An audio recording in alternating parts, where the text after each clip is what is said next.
My parents said they couldn't afford to take me on our annual trip, but when my sister bragged, Mom and Dad paid for my Europe tour. I asked, wait, what? At Thanksgiving, I told them, I hope you enjoyed your trip, because I just changed my will. Silence filled the room. I should have known something was off when my parents canceled our annual trip. Money's tight this year, Mom had said, her voice heavy with manufactured regret. You understand, right? Of course I did. Or at least, I thought I did.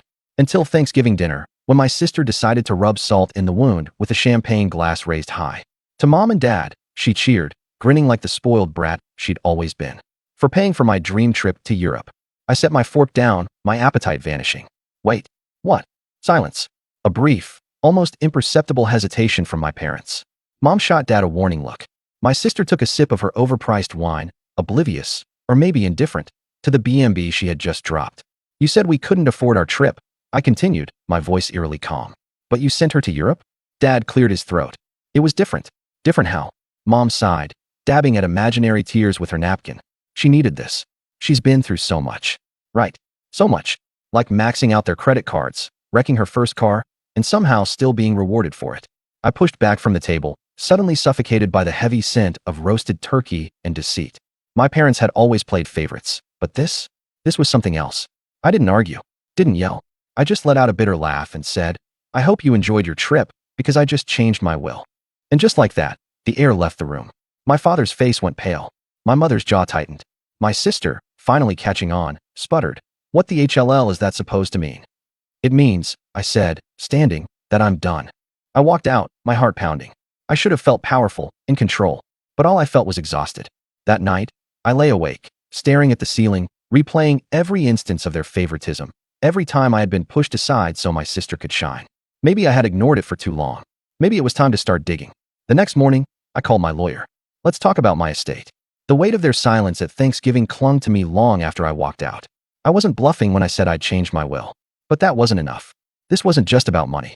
It was about the years of being overlooked, the blatant favoritism, the lies wrapped in fake smiles and condescending pats on the shoulder. I needed to know why. So I started digging. My lawyer, Mr. Caldwell, had been handling my estate for years. A no-nonsense man in his 60s, he rarely wasted words. You sure about this? He asked, peering at me over his reading glasses. Positive, I said. And while we're at it, I need to know if my parents have ever had access to my accounts. Any unusual activity. He gave me a long look before nodding. I'll get my team on it. A week later, he called me back. We found something, he said, his tone unusually grim. You should come in. I arrived at his office, expecting what? A few questionable transactions? Maybe a loan taken out in my name? I wasn't prepared for what he handed me. A stack of bank statements. Transfers made from an account I didn't even know existed. My account. Thousands of dollars. Gone. I stared at the papers, my pulse hammering in my ears. They've been siphoning money from you for years, Caldwell said. Small amounts at first, but in the last 2 years, they got bold. I flipped through the documents, my hands shaking. Where did it go? Hard to say, he admitted. But judging by the timing, he tapped a transaction from 6 months ago. $10,000 withdrawn. 2 weeks later, your sister's European trip. The room spun. They hadn't just favored her. They had robbed me to do it. I clenched my jaw. Can I prove it? Every dollar is accounted for, Caldwell confirmed. Legally, you have a case. Legally. But this wasn't just about the law. This was war. Setting the trap, I didn't confront them right away. That would have been too easy. Instead, I planned. I needed to know how deep this ran. Who else was involved? So I played along. A week before Christmas, I called my mother. Hey, I said, forcing warmth into my voice. I was thinking, maybe I overreacted at Thanksgiving. I'd like to come home for the holidays. The hesitation on the other end of the line was brief.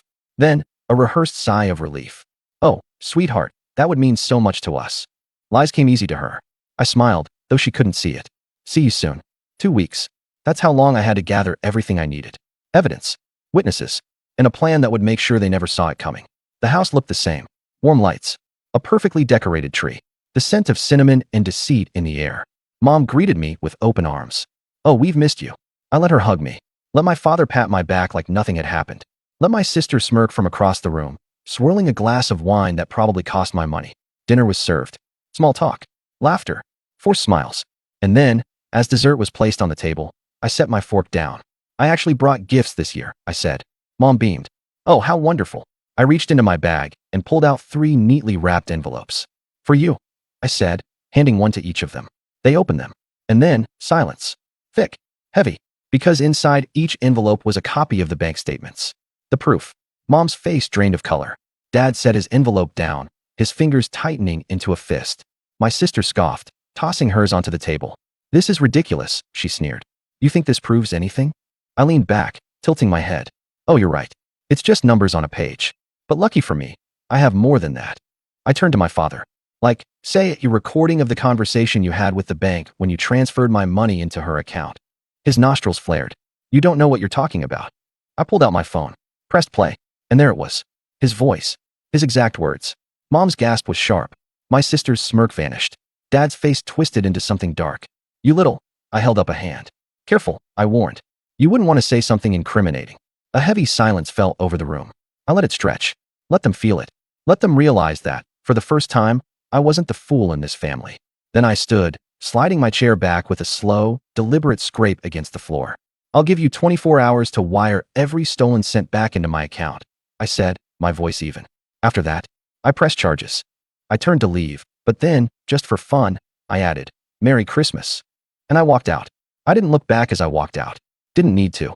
I knew exactly what was happening behind me. The quiet unraveling of their carefully built lies, the hushed panic between my parents, my sister's growing rage as she realized her free ride was about to crash and burn.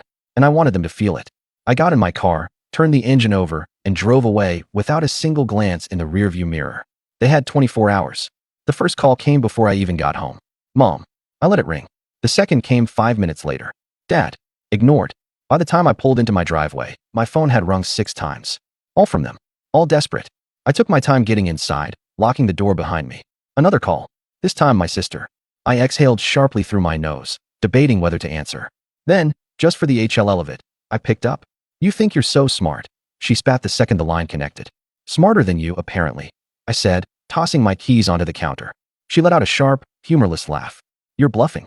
You'd never press charges. I sat down, stretching out on the couch. Guess we'll find out, won't we? You're just mad because Mom and Dad love me more. There it was. The truth, stripped bare.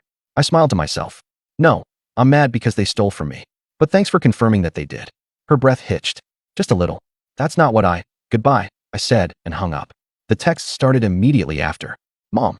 Sweetheart, let's talk about this. Dad. We didn't mean any harm. Families go through rough patches. Mom. You wouldn't actually involve the police, would you? Dad. Let's be reasonable here. You know we love you.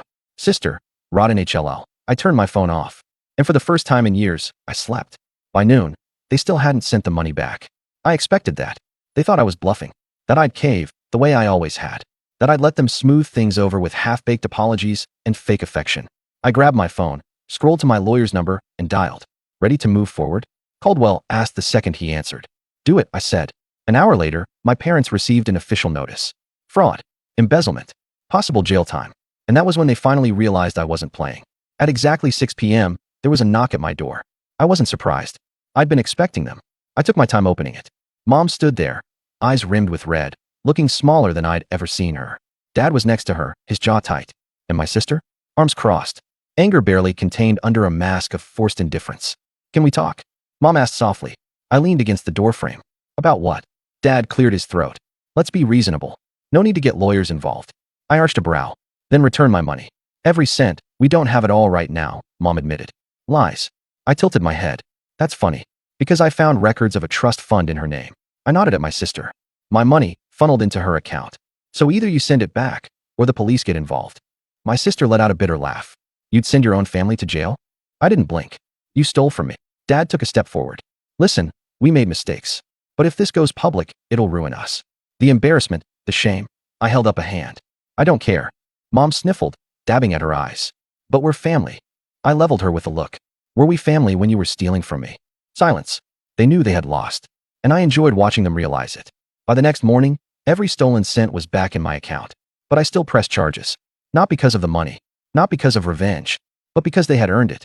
My sister lost the trust fund. My parents' reputation was in shambles. The case made headlines. And suddenly, they were no longer the well-respected couple they pretended to be. And me? I moved on.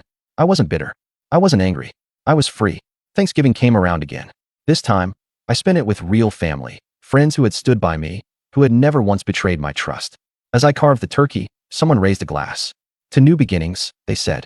I smiled, lifting my own. To never settling for less than we deserve. And for the first time in my life, I meant it.